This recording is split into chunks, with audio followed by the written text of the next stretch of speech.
Hello, students. This is Preeti Damle, your English teacher. Students, today we are going to study a new chapter called Quality, written by John Galsworthy. Now, the main theme of this chapter, Quality, is commitment. Commitment to one's work, to one's passion. Every worker is an artist if he loves his work and is immersed in it. The main characters, that is, the Gessler brothers, commitment towards their work is really touching.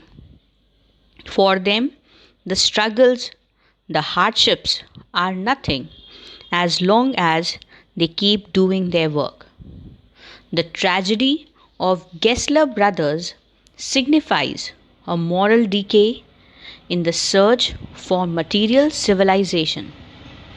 Human values are threatened by material gain. Now, the chapter Quality is a story of a German shoemaker who has settled in London. His name was Mr. Gessler.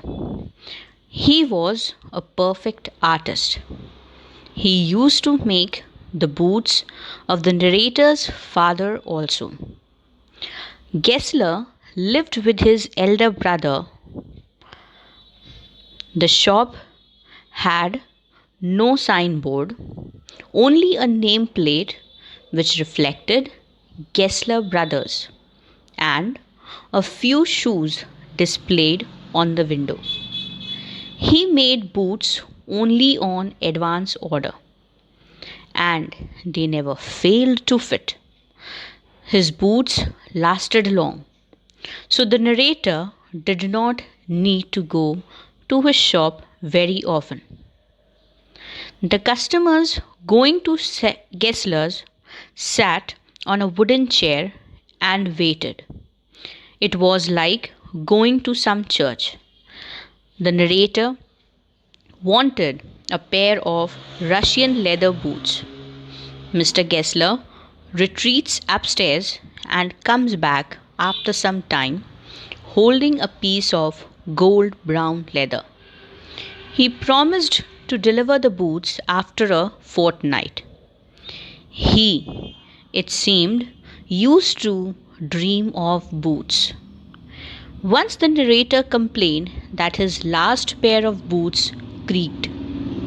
Mr. Gessler was shocked to hear it. He agreed to repair or replace them. On another occasion, the narrator entered Gessler's shop. He was wearing a pair of shoes bought at a large firm. Gessler told that those were not his boots. He put a finger on the place where the left boot was not comfortable.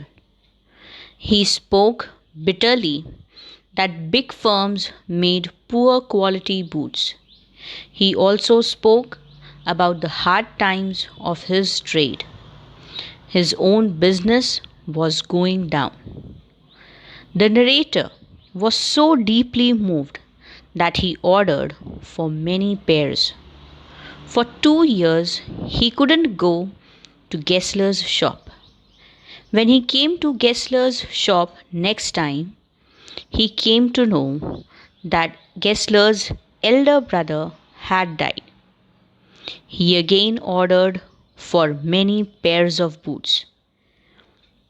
He was also upset to see Mr. Gessler, who seemed to have grown older by 15 years, and he again ordered for many pairs of boots out of pity. Soon he went abroad. When he returned to his country, London, after a year, he went to Mr. Gessler's shop to thank him for the new boots which he had parcelled to him. But he found that the name of the shop was gone.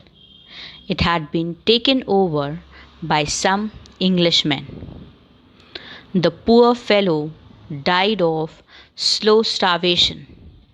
His business failed, for he took a long time to supply the order.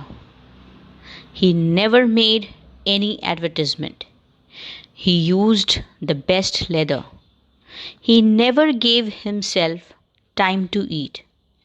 He was a character who made really good boots. Okay, students, thank you.